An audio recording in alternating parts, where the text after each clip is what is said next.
Hi everyone, welcome to the Highlights from Ukraine podcast, your daily audio summary of the latest news reported in the Ukrainian media. My name is Artem, and here is the news. 601 days Ukraine defends itself against the forces of the Russian invasion.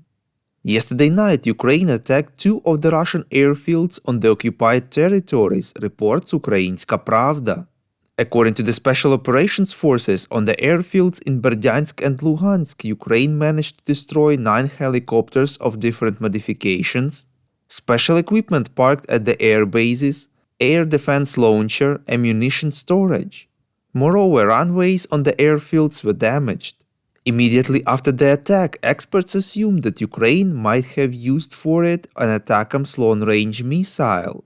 According to the Wall Street Journal, over the last few days, the US has secretly sent a small number of missiles to Ukraine.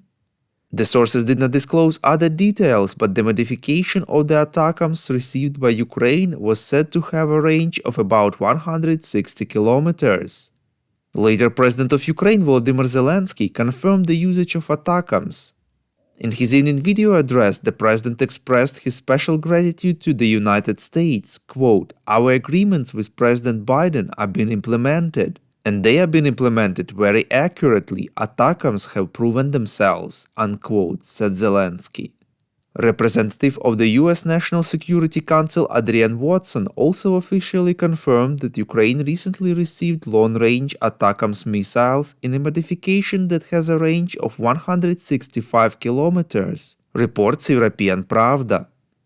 Watson stated that the U.S. believes this will provide a significant strengthening of Ukraine's capabilities on the battlefield without putting their own combat readiness at risk.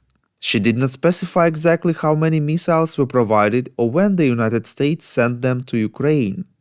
According to Politico, the White House made the final decision to provide ATACMS to Ukraine on August 30th and sent them as part of a military aid package announced on 21st of September.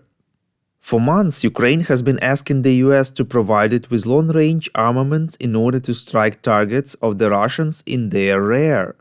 But Washington has refused due to concerns about escalation from Russia's side and shortages of such missiles for the American army.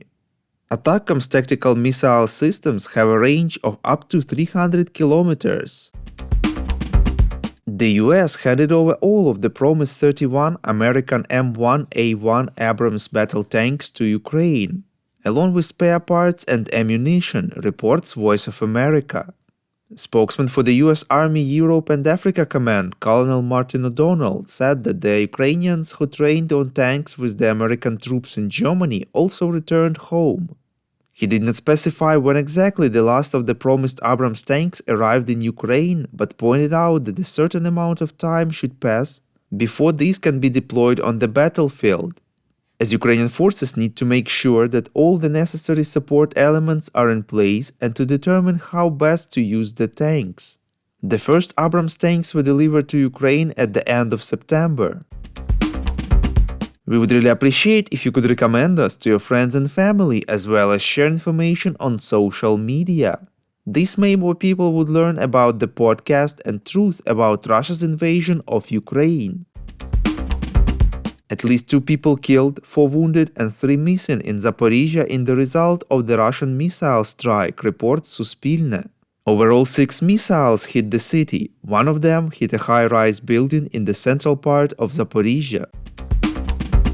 First Lady Olena Zelenska, in a conversation with First Lady of Israel Michal Herzog, said that as of October 17, 13 Ukrainian citizens have been confirmed dead in Israel, reports Radio Liberty. According to Zelenska, identification of bodies is ongoing, the data changes daily. It is known about a wounded boy whose mother died at the hands of the terrorists. The child is provided with medical and psychological assistance. Also, 436 Ukrainian citizens have been evacuated so far. Olena Zelenska stressed that Ukrainians feel the pain of every family in Israel and express their support for the people of the country. The European Parliament supported the European Commission's initiative to create a €50 billion fund to help Ukraine, reports Ukrinform. Negotiations with EU member states can begin as soon as the EU Council agrees with this suggestion. This is a new instrument, the Ukraine Facility, which provides 50 billion euros in grants and loans for 2024-2027 to support Ukraine's recovery, reconstruction, and modernization. One of the key demands of members of the European Parliament is to use frozen Russian assets to fund Ukraine's recovery. Another one is also a safeguard against corruption, fraud, and other violations in the use of European funds in Ukraine. Among other things, parliamentarians stressed that companies with oligarchic influence should not receive funding. According to the media, Hungary wants to divide this support package and proposes to initially agree on 25 billion euros. Thank you for listening to the Highlights from Ukraine podcast. We're a commercial initiative of just 2 people and we need your help to grow. Share information about the podcast, rate us in the app, subscribe to our Patreon. With your support, we are getting better. We call on you to demand from governments of your countries to impose the toughest sanctions possible on Russia and its citizens to stop their invasion of Ukraine.